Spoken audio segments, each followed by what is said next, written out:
In the summer of 2023, in cooperation with BC Wildlife Federation and the Nicomekl Enhancement Society, we put on a one-day seminar inviting landowners on the Nicomekl River to come to the seminar to understand how important it is to create good riparian area to protect salmon habitat. In doing so, we invited them, and if they showed up, we would provide them shrubs and trees paid for by BC Wildlife Federation. So we had 5 landowners come to the seminar. We went back in the fall and the spring of this year to actually remove invasive species and plant the trees and shrubs provided to us by BC Wildlife Federation. We use volunteers from BC Wildlife Federation, the Nicomekl Enhancement Society, and Lafarge, Canada.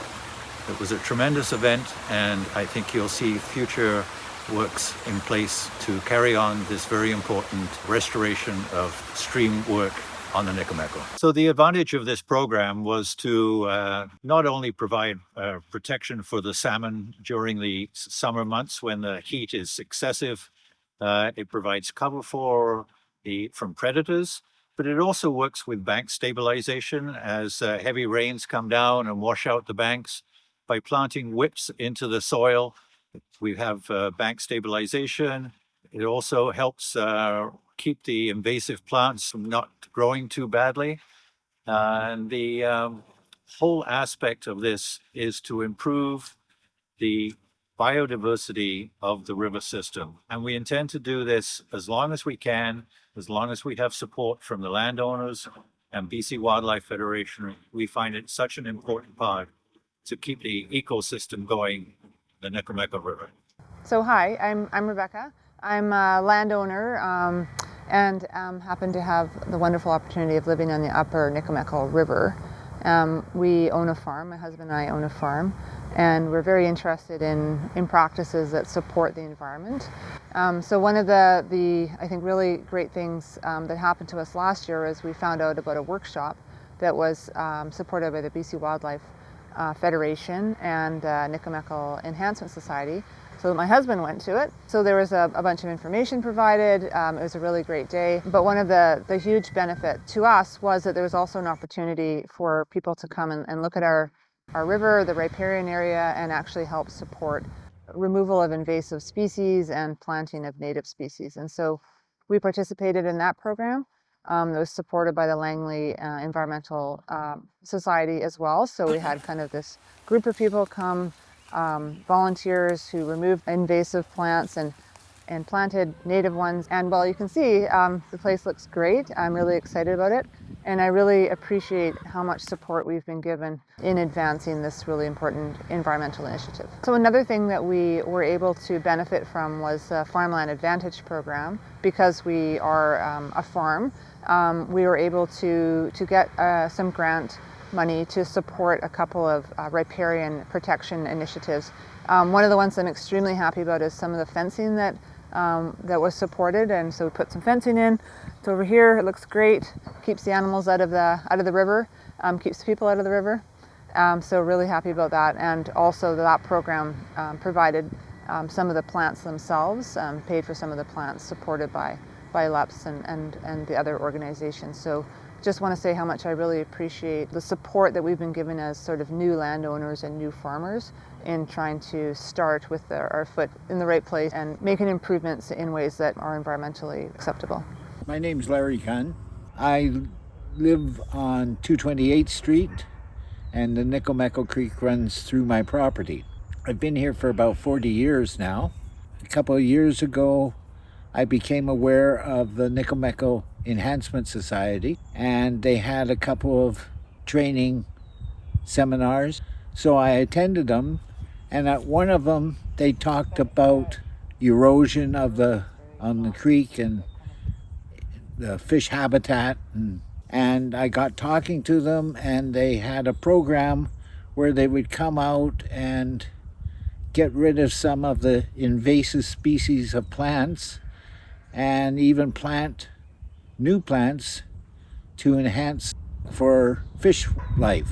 They came out a number of times, and one time they had a bunch of volunteers and they tore out a whole bunch of invasive plants, especially blackberries. I was happy to see them go. And then a few months later, they came back and planted more friendly plants, and those have all started to grow and stuff like that. They even brought over some baby trees and planted them a little further back from the creek just to give it a little bit more protection from erosion. Erosion was a big problem for me because large trees fell down because the roots got torn away by increase in volume and water that's happened over the last few years. When I first came here during the summertime, the creek almost disappeared, and now there's never less than a foot or two of water in the creek.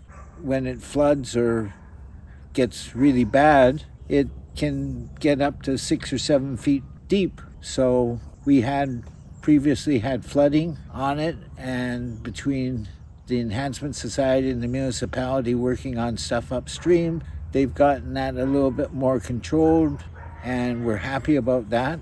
I think that anybody that lives along the Nicomekl Creek should go to some of their workshops to learn more about it, and also find the advantages that they can have that's offered by the Enhancement Society, such as the planting of plants along it that will protect their property from erosion and help the fish at the same time.